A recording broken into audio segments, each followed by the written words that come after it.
안녕하세요. 안양대학교 신학대학원에서 구약을 가르치고 있는 방정열 교수입니다. 백석대학교 신학대학원 MDB 공부를 마치고 2002년에 시카고에 있는 트리니티 신학대학원에서 구약학 박사과정을 마치고 한국에 돌아온 방정열 교수입니다. 전공은 시편을 공부했고요. 그리고 지금은 안양대학교 신학대학원에서 구약과 관련된 제반 과목들을 지금 강의하고 있습니다. 의왕시에 있는 행복을 전하는 교회 협동 목사로 있으면서 지교회와 같이 연결해서 섬기고 있는 그런 귀한 사역을 감당하고 있습니다.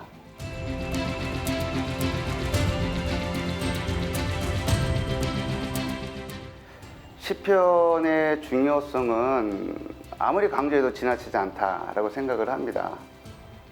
구약 성경에서 차지하고 있는 분량 면에서도 중요하고, 그리고 무엇보다도 신약 성경 저자들이 이제 구약 성경을 많이 인용을 하고 있는데, 그 중에서 이제 시편, 이사야, 신명기 이 세 권을 굉장히 많이 인용을 합니다.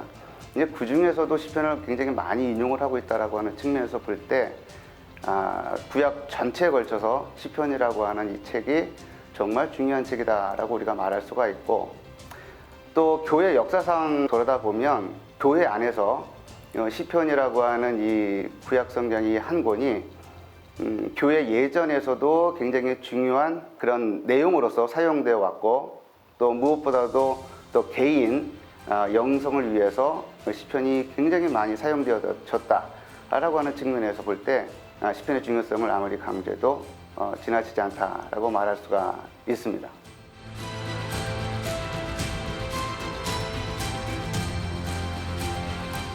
시편의 그 신학적인 메시지는 사실 이제 오랫동안 그 시편의 신학이라고 할 수 있는 것이 있겠느냐라고 하는 그런 질문들이 제기되어 왔던 것이 사실입니다. 왜냐하면 시편은 150개의 시편이 낱개로 나눠져 있고, 그 낱개의 시편들을 묵상하는 정도의 수준에서 사용되면 됐지 그 이상이 있겠느냐라고 하는 이제 그런 생각 때문이었는데, 최근 들어서 이제 특별히 1970년대, 1980년대를 들어서면서 시편이 하나의 한 권이다라고 하는 시각이 대두되게 되었고, 그러면서 시편 전체를 꿰뚫게 되는 그런 하나의 신학적인 주제가 있을 수 있겠다라고 하는 생각이 자리 잡게 되었습니다. 저도 이제 그런 신학적인 흐름의 한 부분을 차지하면서 연구를 했고, 그러면서 들여다보니 시편의 전체를 흐르고 있는 신학이 있다라고 하는 것을 발견했습니다. 제 개인적인 입장에서는 시편 전체를 통해서 말하고 싶은 신학은 하나님의 왕권 회복이다라고 볼 수가 있습니다. 바벨론 포로기 이후에 최종적으로 완성된 시편을 통해서 말하고 싶었던 것은 인간왕을 바라보지 말고, 그러니까 실패할 수밖에 없는 인간왕을 바라보지 말고 신실하신 하나님 왕을 바라다 보아야 한다라고 하는 신학적인 광맥을 우리가 들여다볼 수 있겠다라고 저는 생각을 합니다. 그래서 이런 부분들을 좀 많이 나눠봤으면 좋겠습니다.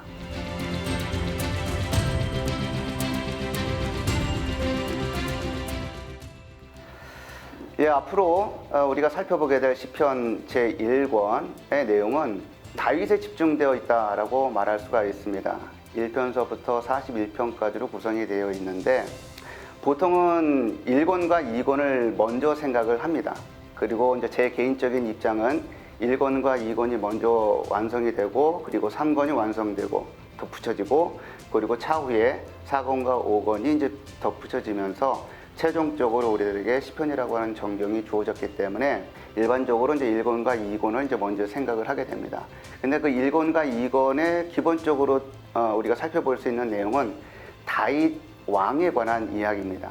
통일 왕국과 관련된 다윗 왕에 관한 이야기다라고 볼 수가 있습니다. 그래서 1권이 1, 2권과 함께 이제 생각을 할 때 다윗 왕이 겪는 여러 가지 우여곡절, 특별히 이제 신앙과 관련된 이야기, 그리고 고난의 이야기 이런 것들로 점철되어 있다라고 이제 볼 수가 있습니다. 그래서 일권을 우리가 들여다보면서 인간 다윗이 겪게 되는 여러 가지 고난과 역경을 들여다볼 수 있고 그것을 통해서 인간 다윗이 어떤 그런 신앙의 어떤 모습을 유지해 나갔는지 그걸 들여다볼 수 있는 귀한 시간이 되리라 생각을 합니다.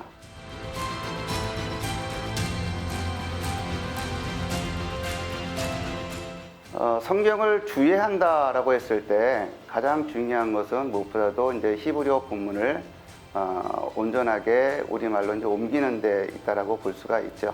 그래서 이제 그것을 우리나라 말로 이제 바꾸는 이제 사역이라고 이제 할 수가 있는데 그것은 굉장히 좀 힘든 과정이기는 하나 그리고 또 특별히 히브리 시형을 우리 한국말로 바꾸는 작업이기 때문에 바꾸는 과정에서 부득불 히브리 시가 가지고 있는 몇 가지 특징은 소실될 수밖에 없다. 근데 그럼에도 불구하고 히브리 시의 원문에 있는 그 모습을 그대로 최대한 살려서 우리 독자들이 쉽게 접할 수 있는 그런 방향으로 번역을 해 나가려고 준비를 하고 있습니다. 그리고 또 그것에 대한 해설은 독자가 되시는 분들이 목사님들이시기 때문에 현장 목회에 최대한 적용할 수 있는 방향으로 해설을 해 나가려고 합니다. 그러니까 일반 신학적인 주석과 같은 경우는 아무래도 이제 신학적인 내용들이 더 많이 들어가야 되고 또 그러다 보면 굉장히 학문적일 수밖에 없는 그런 방향으로 흘러갈 수밖에 없지만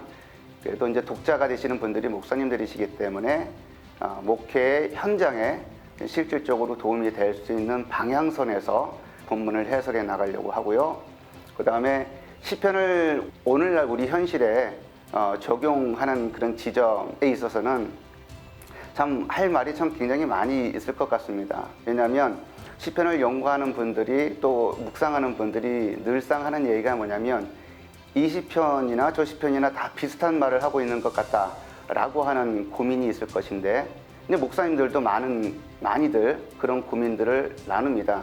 그러나 자세히 들여다보면 비슷한 말 같지만 많이 다르다라고 우리가 생각을 할 수가 있고 그래서 그 다른 지점들을 부각시켜서 오늘날 우리 현실에 적용을 해 나가는데 그 적용점을 찾도록 이렇게 노력을 하도록 하겠습니다.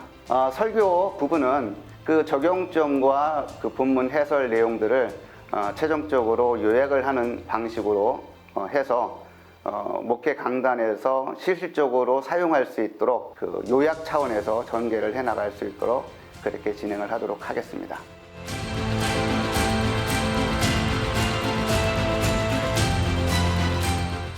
시편을 연구하고 묵상하는 그 대부분의 목사님들이 갖고 있는 고민 중에 하나는 이제 이 시편을 어느 정도 선까지 교회 현장에 활용할 것인가 라고 하는 고민일 것입니다. 그러니까 학문적으로 나가기도 힘들고 시편을 단순하게 예배의 그 낭독 측면에서 사용할 수도 없는 그런 이제 딜레마에 빠지는 것이 대부분의 목사님들인데 이번 시편 제1권을 통해서 우리 목사님들이 시편을 신학적인 어떤 측면과 목회 현장에서의 목회적인 어떤 측면을 골고루 경험할 수 있게 되는 그런 좋은 기회가 될 것이다 라고 생각을 합니다.